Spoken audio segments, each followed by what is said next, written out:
18 gadi viņš dzīvoja lidostā. Šo cilvēku sauc Mehran Karimi Naseri. Viņš dzimis 1945. gadā. Viņš bija Irānas pilsonis, kurš meklēja iespēju dzīvot Eiropā. Viņš mēģināja nokļūt Lielbritānijā, jo vēlējās tur sākt jaunu dzīvi. Pirms tam viņš jau bija nonācis Eiropā kā bēglis un ceļoja caur Franciju. Ceļojuma laikā viņš palika bez dokumentiem. Dažas versijas raksta, ka viņam dokumentus nozaga, dažas versijas raksta, ka viņš pats viņus pazaudēja, bet tomēr viņš palika bez dokumentiem, un bez dokumentiem viņš nevarēja legāli iebraukt valstī, aizlidot tālāk vai normāli atgriezties atpakaļ.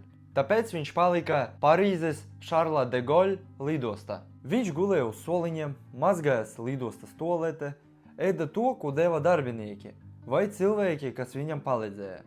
Lasīja avīzes, rakstīja piezīmes un vienkārši dzīvoja starp pasažieriem. Ar laiku viņš sadraudzējās gandrīz ar visiem darbiniekiem.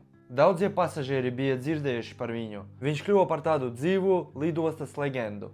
Pēc daudziem gadiem viņam beidzot sataisīja dokumentus, un viņš varēja pamest lidostu. Bet interesanti ir tas, ka pēc tik daudziem gadiem lidosta jau bija kļuvusi par viņu ierasto pasauli.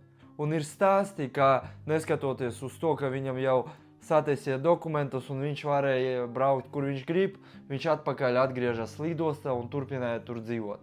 Šis neticamais stāsts vēlāk iedvesmoja filmu The Terminal ar Tomu Henku. Iedomājies, 18 gadi viena lidosta.